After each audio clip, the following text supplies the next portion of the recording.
शेवट तो भला माझा बहु गोड झाला, आलो निजाच्या माहेरा भेटी रखमाईच्या वरा. प्रस्तुत कीर्तन रूपी सेवेकरता घेतलेला अभंग देहूचे सुप्रसिद्ध साधू जगद्गुरु जगतवंदनीय श्रीमंत श्री तुकोबाराय यांचा. अभंगावर बोलण्यापूर्वी कशा निमित्ताने उत्सव घडवून आला, जमलेल्या सर्व भाविकांना या गोष्टीची कल्पना आहे. थोर संत वैकुंठवासी रामचंद्रजी महाराज बोधले यांच्या पुण्यस्मरणार्थ सालाबाद प्रमाणे याही वर्षी घडवून आलेला हा सोहळा. आणि यामध्ये आमचे गुरुबंधू भारतीय वारकरी महामंडळाचे अध्यक्ष प्रकाशजी महाराज बोधले यांनी दिलेल्या निमंत्रणामुळे तुम्हा सर्वांच्या दर्शनाचा झालेला लाभ. या संबंधाने उपस्थित सर्व महाराज मंडळी, काही महाराजांची नावं घेतली तर काहींची राहून जातात, म्हणून सर्व महात्म्यांना मनोभावे वंदन करतो. इकडचे सर्व टाळकरी गायनाचार्य, दोन्ही मृदंगाचार्य विनेकरी, इकडचे टाळकरी गायनाचार्य गरजे बाबा ते तापतय लवकर. भालदार चोपदार विविध क्षेत्रातून आलेली मान्यवर मंडळी, बापू, काका, तात्या, नाना, बोंदर, फुलसुंदर, काटे कुटे, मुरकुटे, सगळ्या समजा सर्वांचा नामोल्लेख शक्य नसला तरी सर्वांच्या प्रती बरं का ठोंबरे पाटील, पांडुरंगासारखा आदर भाव आहे त्या सर्वांना. मस्तक हे पायावरी,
वारकरी संतांच्या पूजनीय प्रकाश महाराज बोधले यांनी पहिलं रामायण माझं ॲक्सिडेंट झाल्यावर इथे होतं आणि तिथे देशमुख मामाकडे मला ठेवण्यात आलं. तेव्हापासून जो संबंध जुळला, मामी गेली, मामाही गेले, पण कुमार भैया तेवढाच प्रेमानं त्यांच्याकडे. रात्री 2:30 आलो बाबा. जादवर साहेब, लाला साहेब, रमाकांत बापू, महेश बाबाचे पूजने पिताजी तुम्हालाही नमस्कार करतो. नाना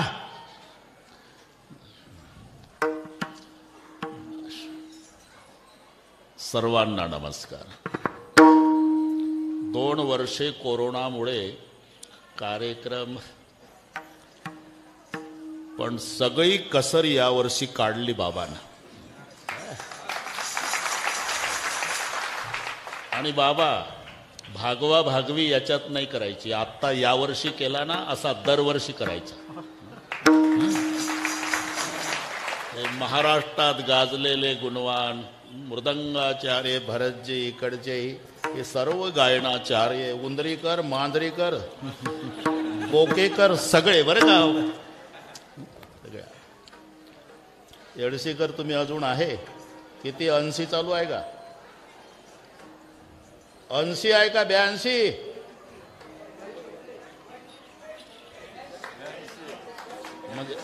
म्हणजे पंजाबराव ढगचा आणि ढोकचा अंदाज बरोबर असतो. विठ्ठल विठ्ठल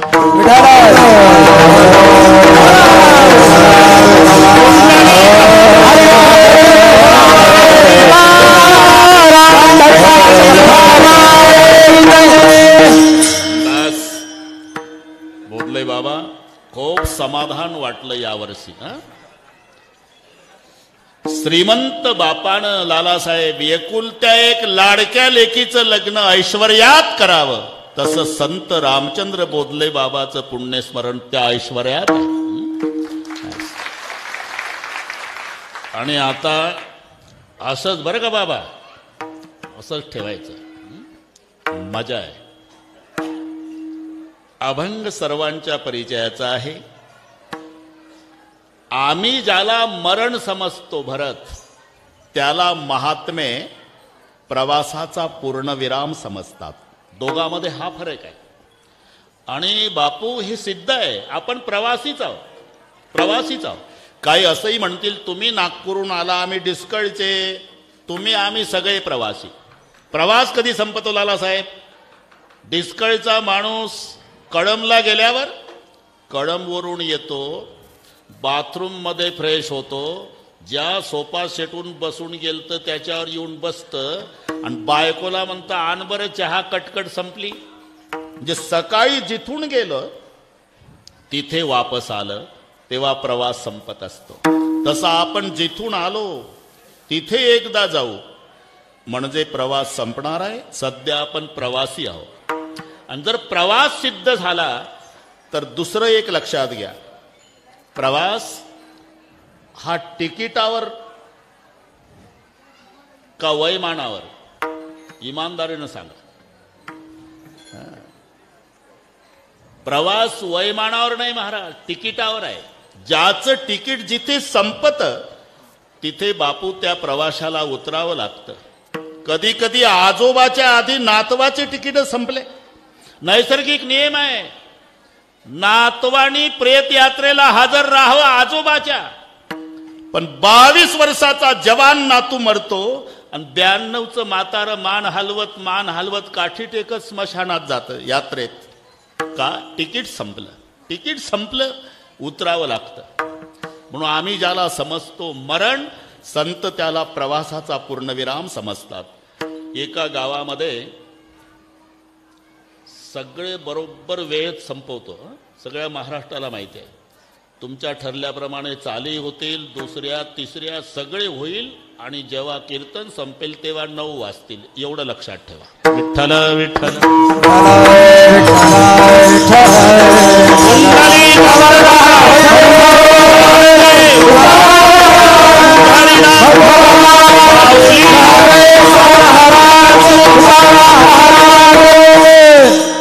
बावीस वर्षाचा तरणा बांड पोरगा मरून पडलाय गावामध्ये.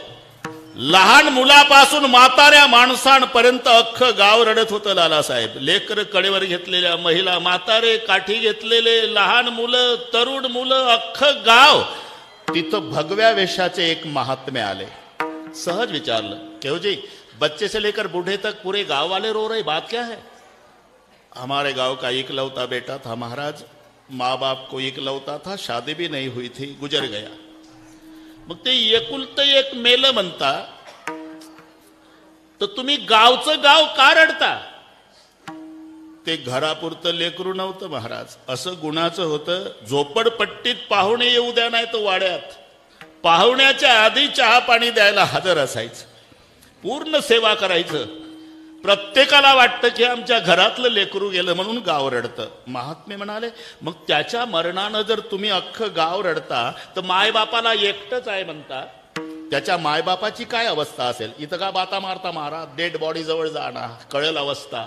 म्हणून ते महात्मे डेड बॉडी जवळ आले. डॉक्टर साहेब, मायबाप वोक्सी रडत होते. क्यों रोते हो बाबा?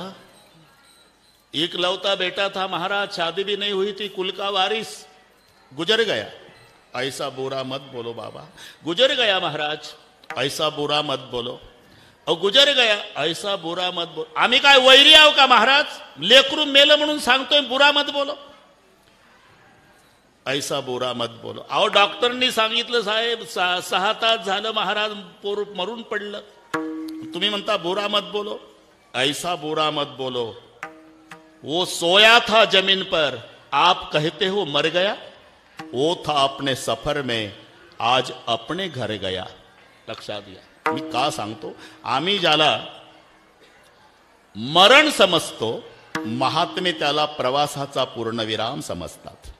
दुसरं, आणि आम्ही ज्याला मरण समजतो भरत त्याला महात्मे माहेरा जाणं समजतात. दुसरं, आता इमानदारीने सांगा, आनंद कधी होतो, सासरी जाताना का माहेरी? बोधले बाबा, रडारड चालती कधी, सासरला जाताना. आईच्या गळ्याला, पप्पाच्या गळ्याला, दिदीच्या, भैयाच्या रडारड. माहेरी जाताना बापू सासूच्या गळ्याला, सासऱ्याच्या गळ्याला, ननंदेच्या. अरे बघत नाही, बॅग उचलली का जाऊन बसली भावासोबत गाडीत. जेवढा आनंद मुलीला माहेरी जाताना होतो तेवढा आनंद आमच्या संताला हा देह सोडताना होतो. आपुल्या माहेरा जाईना मी आता, माहेरा जाईना मी आता,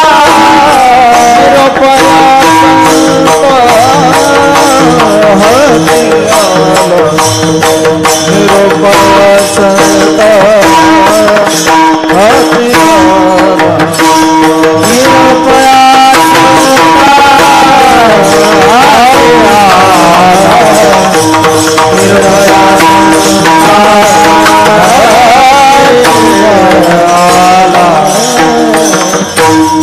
प्रमाण कोणी म्हणू नका.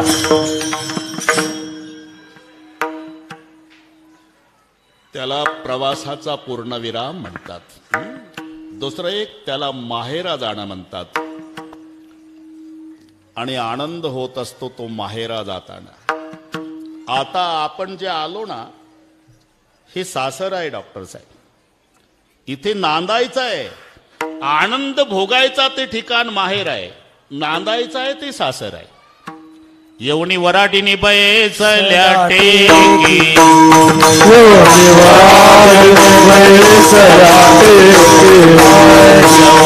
वराडीनी बैसल्या टेकी, कोण तो नवरा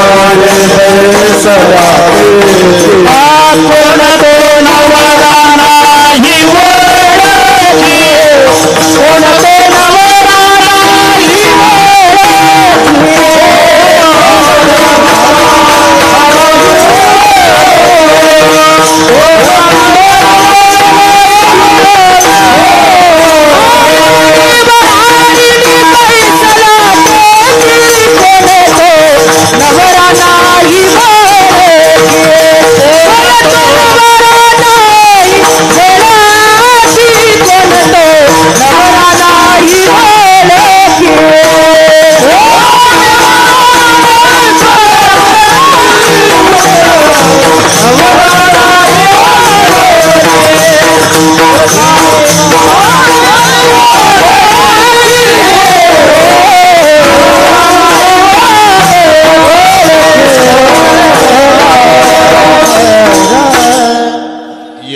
वराडीनी बैसल्या टेकी, कोण तो नवरा नाही वळखी. हे सासर आहे डॉक्टर साहेब. कोण तो नवरा नाही वळखी भरत. आणि वळखी जर असती तर प्रश्न विचारला असता का, मी कवनाची मज सांगा कोणी, मी कवनाची मज सांगा कोणी, मी कवनाची मज सांगा कोणी, मी कवनाची मज सांगा कोणी. वराड आया वराडी, वराड आया,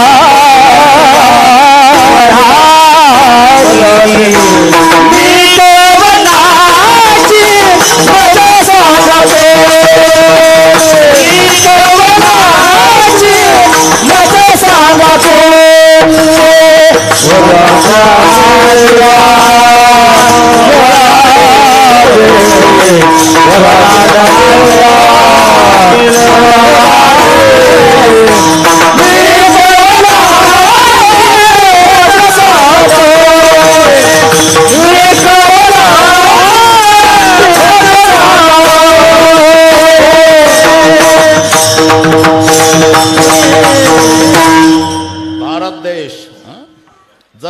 सुखी असती तर प्रश्न विचारला असता का? मी कवणाची मज सांगा कोणी वराड आलिया वराडिनी, कवण ते वरमाय, कोण तो वरबाप, कोण तो नवरा, कोण तो मंडप. वराड नव्हे स्वप्न गे माये, बाप रखमा देवराचे वेगी धरावे पाय. आता जे आलोय ना आपण, हे जीव वधू आहे आणि जीवरूपी वधू नांदायला आली ते हे क्षत्र आहे. आपण नांदायला आलो. नांदायचं असते ते सासर आहे आणि आनंद भोगायचा असतो उंदरी करते माहेर आहे. पुन्हा सुटसुटीत पहा, बापू जिथे सासू आहे, सासरा आहे, दीर आहे, पती आहे, ननंद आहे, ही मंडळी जिथं आहे त्याचं नाव लालासाहेब सासर आहे. जिथे आपल्या भाषेत पप्पा आहे, मम्मी आहे, दीदी आहे, भैया आहे, हो ना, ह्या भाषेत त्याचं नाव माहेर आहे. माझे माहेर पंढरी आहे भिवरेच्या तिरी. एवढा शब्द आला की भीमसेनजी जोशी डोळ्यापुढे येतात. अरे किती दिग्गज झाले गायक जगाच्या पाठीवर, पण बापू 2 गायक चंद्र सूर्य असेपर्यंत अमर आहे. एक लता दीदी मंगेशकर आणि भीमसेनजी जोशी. काय कारण? कारण शोधा. यांचा कंठ अभंग गायल्यानं पवित्र झाला म्हणून अमर आहे. त्यांनी गायन केलं बोधले बाबा, रूप तेरा मस्ताना, प्यार मेरा दिवाना. आमच्याही संतांनी ते शब्द वापरले, पण संताच्या भाषेत वापरले. रूपे गुंतले लोचन चरणी, स्थिरावले मन देह, भाव हरपला तुझ पाहता विठ्ठल. म्हणून अमर विठ्ठल विठ्ठल.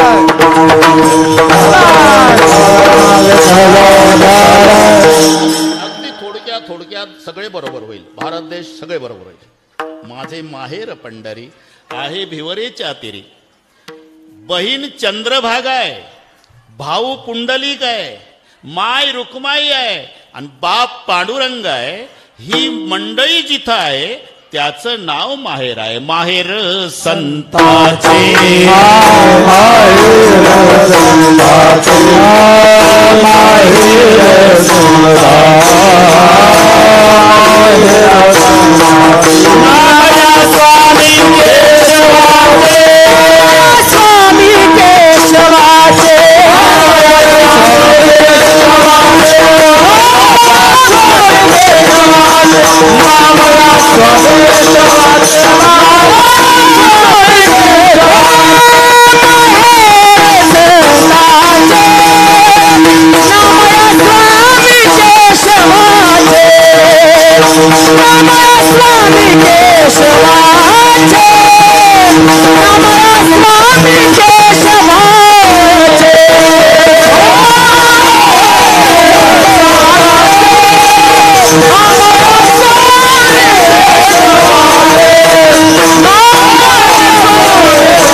संताचे नामया स्वामी केशवाचे पंढरीये माझे माहेर साजणी. ओविया कांडणी गाऊ गीती जाई नगे माये तया पंढरपुरा भेटेन माहेरा. माझ्यापेक्षा जास्त पाठ तुम्हाला माहेर. पुन्हा एक इथे पारतंत्र्य आहे बरं का. भरत सासरला सर्वाच्या नंतर झोपावं लागतं, सर्वाच्या आधी उठावं लागतं. सासऱ्याचं जेवण, सासूचं जेवण, पतीचं जेवण, दिराचं जेवण, नंतर हे जेवण. मग त्यांचं अंथरूण पांघरून तिच्या उशाकडे तांब्या भरून, सासऱ्याच्या उशाकडे तांब्या, तिची काठी, याची बॅटरी, तिचा पानाची पिशवी, याचा तंबाखूचा बटवा. याच्यात रात्रीचे 12 वाजतात तिचे. आणि मग झोपती बिचारीन. उशिरा उठली की सासू अख्ख्या डिस्कळमध्ये फिरती. झोपून जाय अजून, आताच्या पोरी तसल्याच. अरे तूही तसलीच होती. सास भी कभी बहू थी ना. याला म्हणतात सासर जिथे पराधीनता आहे. आपुलिया सत्ता स्वाधीनता ते नाही आपुल्या सत्ता स्वाधीनता ते नाही आपुल्या सत्ता स्वाधीनता ते नाही आपुल्या सत्ता ते नाही माझा सासुरवासी केले माझा